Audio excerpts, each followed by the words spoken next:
يوسف وزير الشؤون الدينية والوئام في حكومة باكستان.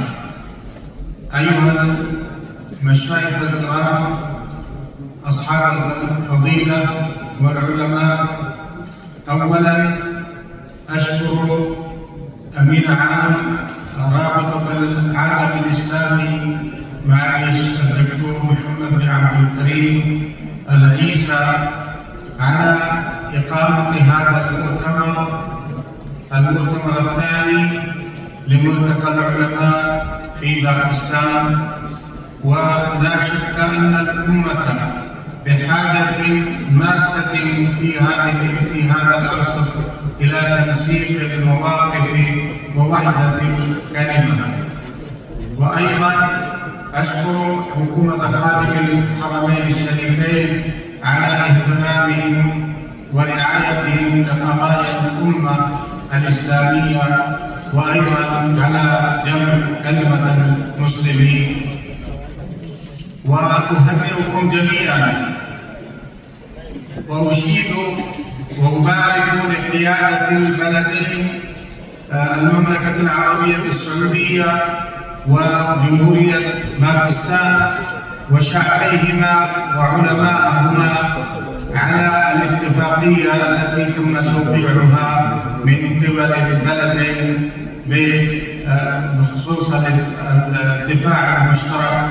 فنحن نتشرف ونسعد ونعتبر هذا فخرا وعزا لنا بأننا نكون مدافعين عن الحرمين الشريفين وعن بلاد المقدسة بلاد الحرمين الشريفين. فنحن سعداء بهذه الاتفاقية ونشكر خادم الحرمين الشريفين وولي عهده الأمين، وأيضا السيد رئيس وزراء باكستان سيدنا محمد شهباز شريف. ثانيا، بخصوص هذه المؤتمر وعنوانها، لا شك أنه عنوان مهم والأمة بحاجة ماسة إلى هذا العنوان. وعنوان كلمتي أدب الخلاف واحترام الخصوصيات. لقد جاء الإسلام برسالة عالمية وسعت الحدود الجغرافية والأجناس واللغات، فقال تعالى: يا أيها الناس إنا خلقناكم من ذكر وأنثى وجعلناكم شعوبا وقبائل لتعارفوا، وقد جبل الله الناس على الاختلاف، فقال: ولو شاء ربك لجعل الناس أمة واحدة ولا يزالون مختلفين. فالاختلاف طبع بشري لا يمكن أن يذم إلا إذا اقترن بالتفرق والتحزب المذكور في قوله تعالى: واعتصموا بحبل الله جميعا ولا تفرقوا. وبما أن الاختلاف يجر إلى الخصام وسوء الكلام، فقد نبهنا الله سبحانه وتعالى باتباع أمثل الطرق في الجدال، فقال جل شأنه: وجادلهم بالتي هي أحسن، كما أمرنا أن نحسن الكلام فقال: وقولوا للناس حسنا. ومن هنا كان أدب الخلاف في الإسلام منهجا قيميا وحضاريا يعلم الإنسان كيف يختلف مع غيره من غير أن يظلم، وكيف يناقش من غير أن يهين، وكيف يدافع عن رأيه دون أن يخسر الآخرين. وقد جسد النبي صلى الله عليه وسلم هذا المنهج في مواقفه وتعليماته لأصحابه. فعن أبي سعيد الخدري رضي الله عنه قال: خرج رجلان في سفر فحضرت الصلاة وليس معهما ماء، فتيمما صعيدا طيبا فصليا، ثم وجدا الماء في الوقت، فأعاد أحدهما الصلاة والوضوء ولم يعد الآخر، ثم أتيا رسول الله صلى الله عليه وسلم فذكرا ذلك له، فقال للذي لم يعد: أصبت السنة، وأجزأتك صلاتك.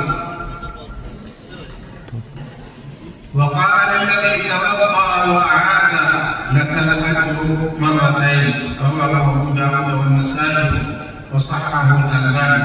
وهذا التوجيه النبوي الشريف يعلمنا أن الاختلاف في الفهم والاجتهاد لا ينبغي أن يفسد الود والمحبة، بل قد يكون كلا الفريقين على خير ما دام كل منهما قد قصد الحق وبذل وسعه في اتباعه. وقد جاء في الحديث الآخر ما يؤكد هذا المعنى، إذ قال النبي صلى الله عليه وسلم: الماهر بالقرآن مع السفرة الكرام البررة، والذي يقرأ القرآن ويتعتع فيه وهو عليه شاق له أجران. متفق عليه.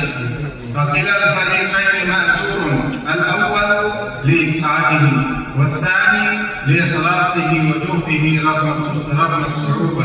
وفي ذلك درس بليغ في أن الاختلاف فطرة فطر الله عليها الناس، وأن التفاوت في الفهم أو الأداء لا يعني التنازع أو الخصام.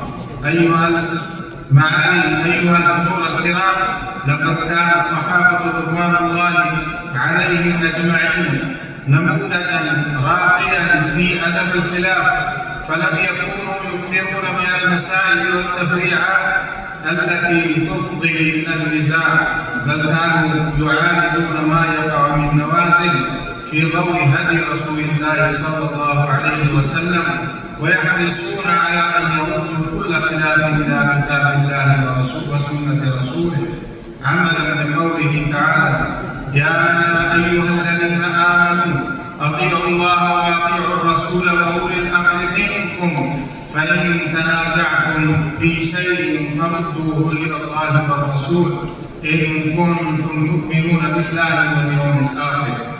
ومن أروع الأمثلة على ذلك ما رواه البخاري ومسلم أن النبي صلى الله عليه وسلم قال يوم الأحزاب: لا يصلين أحد العصر إلا في بني قريظة.